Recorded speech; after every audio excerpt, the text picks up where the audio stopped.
it was critical that there not be any doubt, none whatsoever, about U.S. support for Ukraine.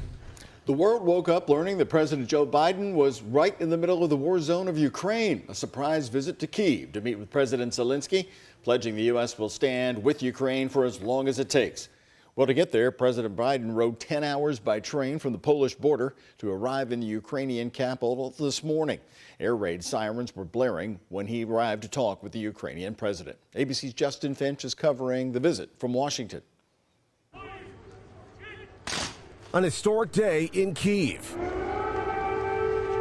President Biden making a previously unannounced stop in Ukraine's capital city with heavily armed police and army officers standing guard. You see Joe Biden. Ukraine's President Zelensky showing Biden his plaque, among others, honoring world leaders who stood with Ukraine in dark times. The two presidents also discussing that nation's path forward in its nearly year-old war with Russia. Freedom is priceless.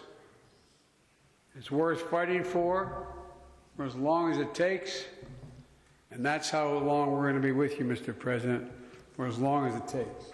The White House says the U.S. alerted Russian officials about Biden's travel to prevent potential conflicts. The surprise stop coming one day before Biden's Poland visit, where he's expected to give a speech to rally worldwide support for Ukraine. The Ukrainians are now pushing back and taking back up to 50% of what the Russians took in the initial push. It is working. But polling this month from ABC News and the Washington Post finds 33% of Americans saying the U.S. is doing too much for Ukraine. That's up from 14% last spring, and after many Republicans have insisted the U.S. won't give Ukraine a blank check. That is an argument that this White House strongly rejects. They note that Ukraine isn't getting everything they have asked for. Biden saying today there's now significant support in Congress for Ukraine. And the president spent more than 5 hours today in Ukraine with U.S. air surveillance planes keeping watch over Biden from Polish airspace.